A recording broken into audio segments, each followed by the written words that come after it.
Good evening. For WRCO News, I'm Joanne Krulotz. Donald Trump appears to be managing expectations about tonight's debate with Kamala Harris.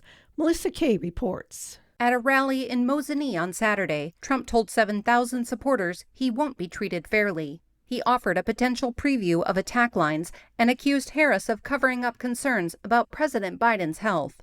Tonight might be the only debate between the two. After Kamala Harris and Donald Trump debate tonight, the campaign resumes at full speed. This is Lisa Hale. Democratic running mate Tim Walz will be in Wausau on Friday and Superior on Saturday. Walz and Vice President Harris plan to hit every media market in every battleground state in just 4 days. While Walz stumps in Wisconsin and Michigan, Harris plans to be in North Carolina and Pennsylvania. People still making up their minds about their choice for president have plenty of opportunities to size up the candidates. UW Green Bay political scientist David Helpap encourages voters to do their homework. And particularly in swing states where we are seeing so many visits by different people, politicians, groups, even celebrities in some cases. If time allows it, do some of your own research to check the facts, to go to news sources, reputable news sources. There are some nonprofit organizations out there that try to provide good, nonpartisan, unbiased information. Debate coverage begins on many civic media stations and online tonight at 7:30. Liberal justices who control the Wisconsin Supreme Court voiced concerns today about the motives of a conservative activist who is seeking guardianship records in an effort to find ineligible voters. The lawsuit is the latest attempt by those who question the outcome of the 2020 presidential race to cast doubt on the integrity of elections in the presidential swing state. Liberal Justice Jill Karofsky said during oral arguments that she was concerned that those who brought the lawsuit were trying, quote, to introduce the fear that there is some sort of illegitimacy going on in the election in the state of Wisconsin. The liberal-controlled court will issue a ruling in the coming months. The Wisconsin Supreme Court is scheduled to hear arguments in a case brought by Republicans who want to stop the use of mobile voting sites in the battleground state. Republicans argue state law prohibits mobile voting sites.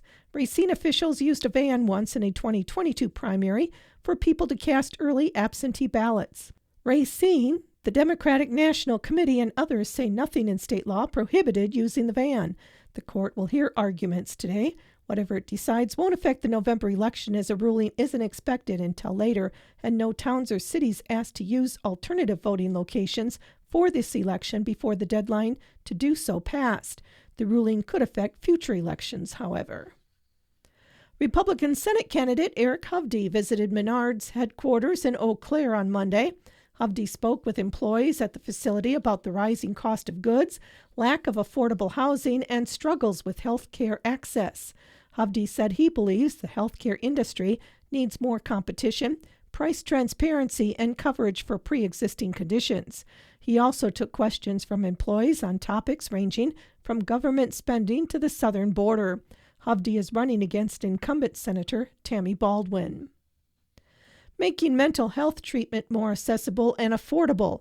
At a roundtable discussion in Milwaukee Monday, members of the Biden administration introduced finalized federal rules requiring private health insurers to cover mental health and substance abuse services, similarly to physical health services. National Alliance on Mental Illness Wisconsin Executive Director Mary Kay Battaglia tells Fox 6 Milwaukee this would improve access.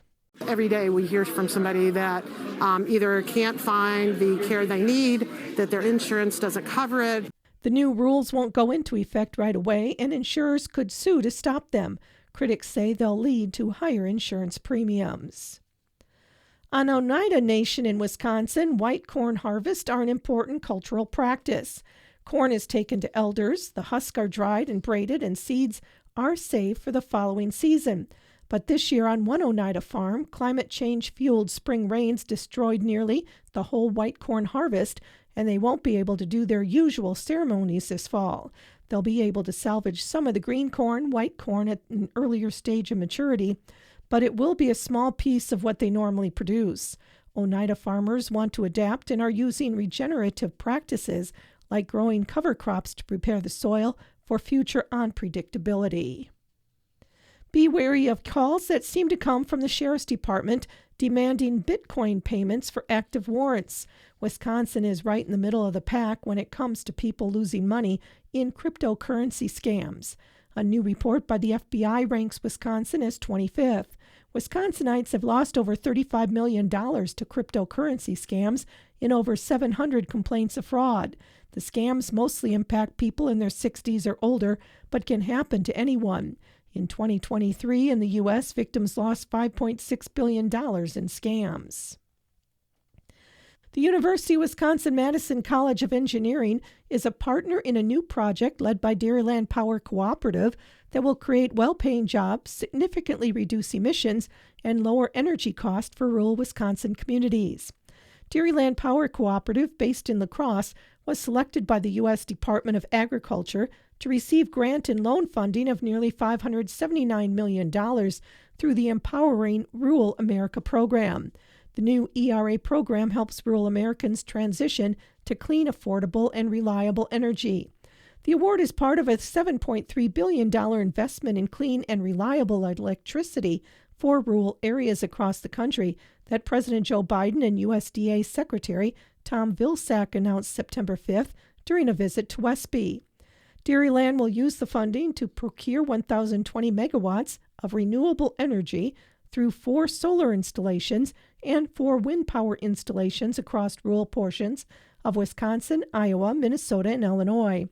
Dairyland member cooperatives will benefit from reduced rate pressure due to the new ERA funding, and the cooperative plans to leverage this funding for a total project investment of $2.1 billion.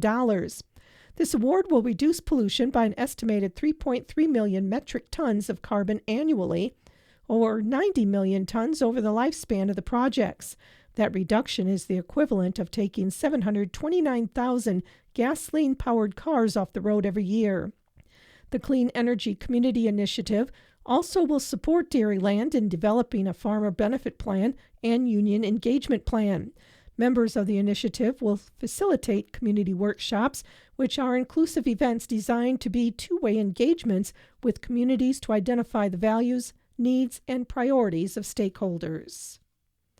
The Wisconsin Department of Transportation is hosting a public involvement meeting for the Wisconsin 130-133 Bridge Replacement Project today from now until 6 at the Lone Rock Community Building. This event gives you an opportunity to learn more about the upcoming Wisconsin 130 closure, preparations to open the new bridges to traffic, and demolition of the old bridges. The meeting will have an open house format. You are welcome to attend at your convenience. If you have any questions, contact Greg Brecka, Wisconsin DOT Project Manager, by phone at 608-245-2671 or by email at gregory.brecka, that's BRECKA, at dot.wi.gov. The 167th Vernon County Fair will be held Wednesday through Sunday at the Vernon County Fairgrounds in WRCO. Wednesday is Exhibit Day. Also on Wednesday, there will be a 9/11 tribute at 7 and a Murrah Rose Remembrance Walk honoring lives lost to addiction at 7:30. Thursday will feature an antique farm tractor pull at 6, followed by a farm modified truck and tractor pull. The Little Britches Dairy Show will be held Friday at 12:30, and in the grandstand at 7, the Badger State Tractor Truck Pull will be featured. Horse pulling will be Saturday morning at 9:30, followed by a youth tractor pedal pull at 11, and a demolition derby will be held in the grandstand Saturday night at 7. Sunday will wrap up with harness racing at 1 and a pie auction at 3. There will be judging each day along with entertainment on the Bob Frederick Free Stage. There will also be rides provided by Mr. Ed's Magical Midway. Daily admission, excluding grandstand events, is $10 for adults and $5 for seniors 65 and older and children 6 to 15. Children 5 and under are admitted free.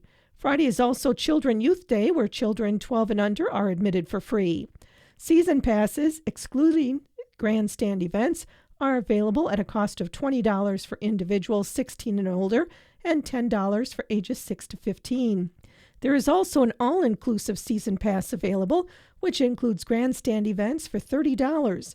You can find a full list of events on VernonCountyFair.com for the Vernon County Fair being held Wednesday through Sunday at the Vernon County Fairgrounds. Governor Tony Evers signed an executive order stating that the flags of the United States and the state of Wisconsin are to be flown at half staff tomorrow out of respect for the nearly 3,000 individuals who lost their lives in the attack September 11, 2001. Additionally, as a state day of service and remembrance to encourage all Wisconsinites to commit acts of service and give back to local neighbors and communities to honor the lives lost 23 years ago. Governor Evers and members of the Evers administration will be participating in service events tomorrow as part of the State Day of Service and Remembrance. A list of potential volunteer opportunities, including virtual options, can be found on the Volunteer Wisconsin website. Wisconsinites can also participate in other ways, including by engaging with their neighborhoods and communities, performing acts of kindness, or taking the time to reflect on the significance of the day.